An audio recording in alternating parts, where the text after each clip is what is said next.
आपल्या वास्तूमधील या गोष्टी नेहमी लक्षात ठेवा. बिघडलेली घड्याळे घरात ठेवू नये, ते अशुभ असते. डस्टबिनमध्ये जास्त दिवस कचरा साठू देऊ नका, नकारात्मक ऊर्जा निर्माण होते. बेडरूममध्ये कसलेही रोप लावू नये.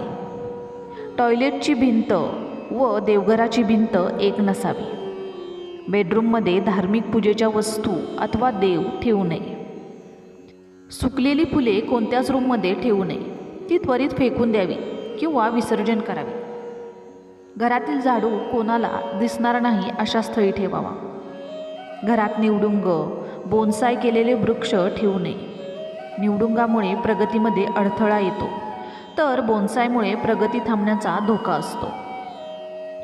स्वयंपाकघराच्या सिंकमध्ये खरकटी भांडे राखून ठेवू नये, त्यामुळे दारिद्र्य येण्याची लक्षणे असतात. ईशान्येला तुळशीचे रोप लावावे. घराच्या बैठकीच्या खोलीमध्ये बांबूचे रोप लावावे, विशेष करून ते पूर्व दिशेस लावावे. सकाळी उठताच सर्व खिडक्या पूर्ण उघडाव्यात. रात्री निर्माण झालेल्या नकारात्मक ऊर्जा बाहेर जाण्यास मदत होते.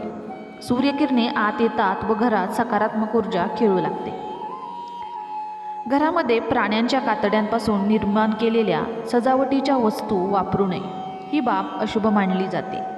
घरामध्ये फुटका आरसा किंवा फुटलेली फ्रेम ठेवू नये. प्रवेशद्वारावर स्वस्तिक किंवा ओम लावल्याने सुख आणि शांती लाभते. मंदिराची सावली घरावर पडणे अशुभ असते. घरात आजारपण येण्याची शक्यता असते.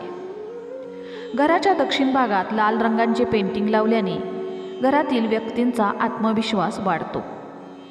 घराच्या पूर्व भिंतीला लाकडी फ्रेममधील चित्र लावावे, कारण ही दिशा काष्ठ तत्वाची मानली जाते. सकाळी आवडत्या देवदेवतांच्या मंत्रांची सीडी लावावी. घरात रद्दी, मोडक्या वस्तू किंवा भंगार साठवून ठेवू नये, ते घरातल्या लोकांच्या प्रगतीत अडथळा निर्माण करते. तर हा व्हिडिओ तुम्हाला आवडला असेल तर व्हिडिओला लाईक आणि चॅनलला सबस्क्राईब करायला विसरू नका. धन्यवाद.